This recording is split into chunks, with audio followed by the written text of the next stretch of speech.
স্ত্রীর নাক সুন্দর তাই ঘুমন্ত অবস্থায় নাক কামড়ে নিল স্বামী।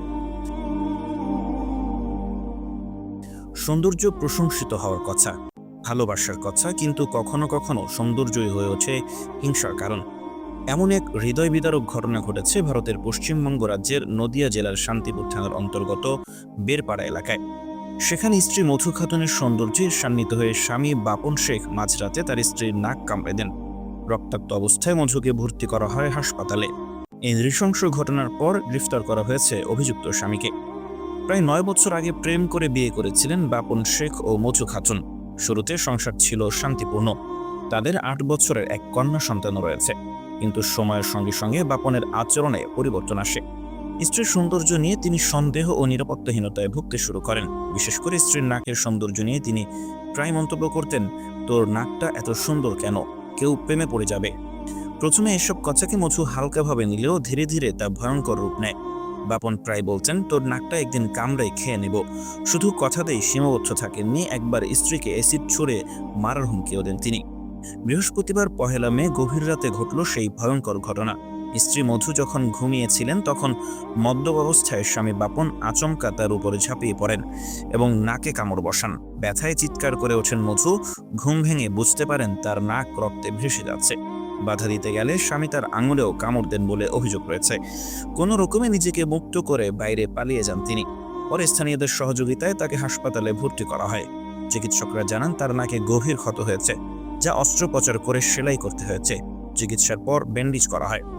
সামান্য সুস্থ হওয়ার পরই মধু শান্তিপুর থানায় লিখিত অভিযোগ দায়ের করেন। তিনি অভিযোগে বলেন, স্বামী সবসময় আমার রূপ নিয়ে সন্দেহ করত, ভাবতো আমার সৌন্দর্য দেখে কেউ প্রেমে পড়ে যাবে, আর সেই সন্দেহ থেকেই সে আমার নাক কামড়েছে। এই অভিযোগের ভিত্তিতে শান্তিপুর থানার পুলিশ বাপন শেখকে গ্রেফতার করে। বর্তমানে তিনি পুলিশের হেফাজতে আছেন। স্থানীয় বাসিন্দারা এই ঘটনার নিন্দা জানিয়েছেন। অনেকে বলেন, মধু খুব ভালো মেয়ে, কারোর সঙ্গে কোনো ঝামেলা নেই, তার উপর এমন বর্বরচিত হামলা মেনে নেওয়া যায় না। অনেকেই এই ঘটনাকে নারী নির্যাতনের জঘন্য উদাহরণ হিসেবে দেখছেন। বিশেষজ্ঞদের মতে অতিরিক্ত সন্দেহ প্রবণতা ও ঈর্ষা থেকে এ ধরনের মানসিক বিকার তৈরি হতে পারে। তবে তার নাম যদি হয় ভালোবাসা, তাহলে তা রক্তাক্ত হয় না। এটি নিছক ভালোবাসার অভাব, বিকৃত মানসিকতা ও সহিংসতার ফল।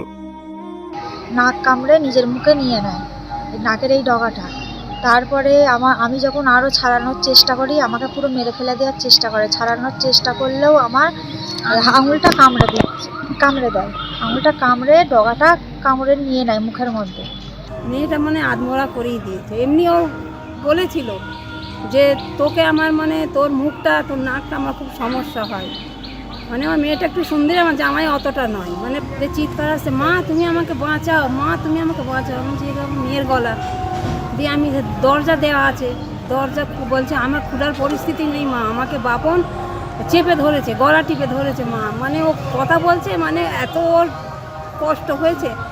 দিয়ে আমি দরজা ভেঙে, দুটো দরজা ভেঙে ওকে আমি গিয়ে দেখি আমার জামাই ওকে গলা টিপে ধরে আছে, নাক কামড়ে নিয়েছে, নাক দিয়ে রক্ত বার হচ্ছে, আঙুলটা কামড়ে নিয়েছে, রক্তটা দিয়ে আমি ওকে ছাড়াতে, আমাকে আমার জামাই মারতে যাচ্ছে। দিয়ে আমি ভয়ে আমার পাশের বাড়ি আমার জায়ের ছেলেকে ডাকি, ও আসে, যে কোনো রকম করে আমার মেয়েটাকে ছাড়াই, তারপর ওকে কামড়ে ধরে, আমার এই জায়ের ছেলেকে, ওকেও কামড়ে নিয়েছে।